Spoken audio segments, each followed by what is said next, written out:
Hey golf people, in today's episode we're going to talk about 3 clubs that I would absolutely never play, but I think you should. And I'm going to discuss the reasons why I think that, as well as why I wouldn't play them personally for my game. Let's get right into it. The first club on my list here is going to be a chipper. Now, we saw Ping come out with its chipper this year. There are some other ones there on the market. In fact, I had a lot of fun recently with one that our friend over at Mobile Club Maker Golf YouTube channel, AJ, sent me, and I actually really enjoyed it. I had to send it back, but I really didn't want to because boy, I was knocking them pretty tight with that thing. Now, the reason I wouldn't carry a chipper isn't because of the stigma of using a chipper, and a lot of people, that might be what holds them back. For me, it's not necessarily that, but since there's only 14 clubs that you can carry in a bag, I just want something that's a little bit more versatile, something that I can flop up in the air a little higher, hit it a little lower, hit bump and runs. Also be able to use that out of the fairway, maybe hit a 70-yard shot with it or 65-yard shot, something like that. So for my game, I really desire a club that gets a lot of things done for me and isn't just a one-trick pony. But for all of you, especially higher handicappers out there, I think this is a fantastic club to keep in the bag. So many amateurs struggle with their chipping. They just don't get enough time to practice it or don't take enough time to practice it. You have conditions out on the course that you aren't necessarily used to a lot of times. And unless you just practice with it a lot, it can be a really tough shot to hit a good chip shot close. Yet, it is probably the #1 way that you can cut down your scores considerably. Alongside putting, the short game is really where you're going to spend half the shots that you make out on course. And like I said, just not enough people practice them. So I think a chipper would be a fantastic club to check out if you're struggling around the greens. Now, the second club on my list is going to be a mini driver. Now, a mini driver is kind of somewhere between a full-size driver and a 3-wood. It's a club that is a little bit more versatile in the fact that you can use it off the tee. It's probably going to be a fairway finder for you because it limits your left and right dispersion a bit from a traditional driver. Also, if you look at a 3-wood, sometimes people have trouble hitting that off a tee because the face of that club can be quite significantly thinner than either an iron or a driver. Take a look here at my Ping G425 and you can see that is a very thin and shallow design there from top to bottom. That makes it a tough club to hit off the tee. So a mini driver kind of fills that role if you need a fairway finder, and especially if you're a big swinger and you don't necessarily need the distance of a full-size driver. A mini driver can really fill a great hole, and that club can be used off of the fairway kind of like you would use a 3-wood. So it's not necessarily a club that I would use. If you watch this show, you know I have my driver pretty well dialed in most of the time at least. And I don't really struggle with a 3-wood off the tee. My struggle with the 3-wood right now is actually off the deck, off the fairway. But off the tee, I'm generally pretty accurate with my 3-wood. So it's not necessarily a club that I would try, but I think for a lot of you, it could be really beneficial. I think it's definitely worth at least giving it a shot in your local golf shop, or possibly working with a fitter to see if it would be the right club for you. Now, before we get into the next club that I wouldn't necessarily play, but I think you should, I want to give a big shout out to Curated.com, the sponsor of this video. Curated helps people like you choose equipment by working with a real life person.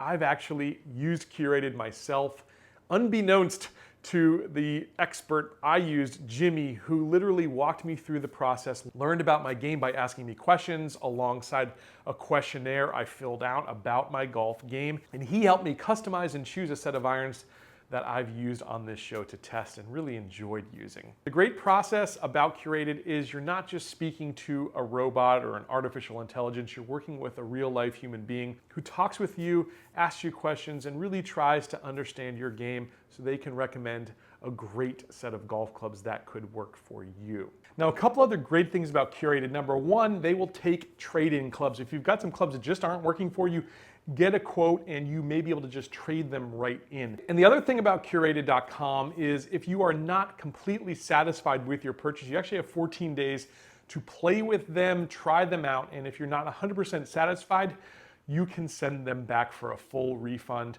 no questions asked. So I highly recommend you give it a shot. Go through the curation process working with one of their experts. I think you're gonna like what you see. I've got a link down below, curated.com. Check them out. Now the next club on my list is going to be a 7-wood. A lot of people refer to this as a heaven wood.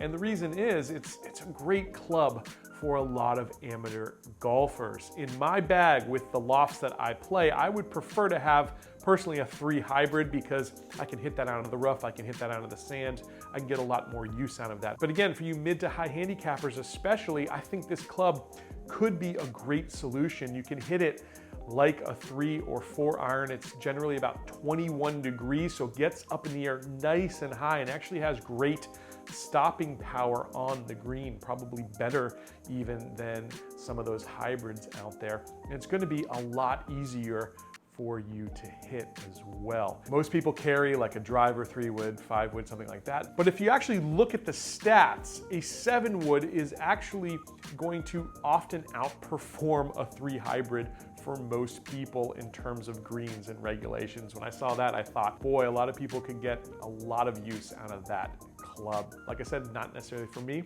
but it might be for you. Now I've actually got a bonus club here, a 4th club here that I wouldn't necessarily play, but I would recommend a lot of you guys at least consider that. And really it's a set of clubs, and that is a hybrid set of irons. So instead of playing a traditional 3 through pitching wedge or gap wedge with your irons, consider using a 3, 4, 5 hybrid, maybe even a 6 hybrid, and then using the 7, 8, 9 pitching wedge in a more traditional iron. There are a lot of these sets kind of coming out on the market now. You can buy them as a set of hybrids and irons together. And I think that could be a really good option.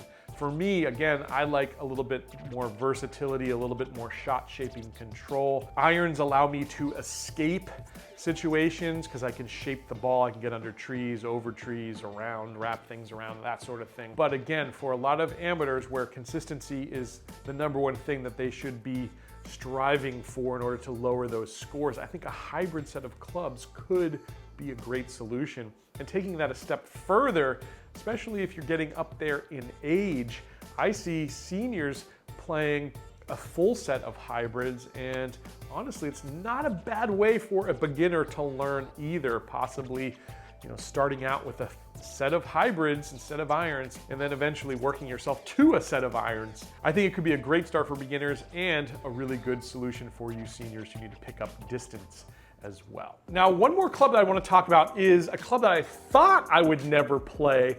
However, I've actually considered getting one from curated.com. I was perusing the site the other night and checking them out. That is going to be a driving iron.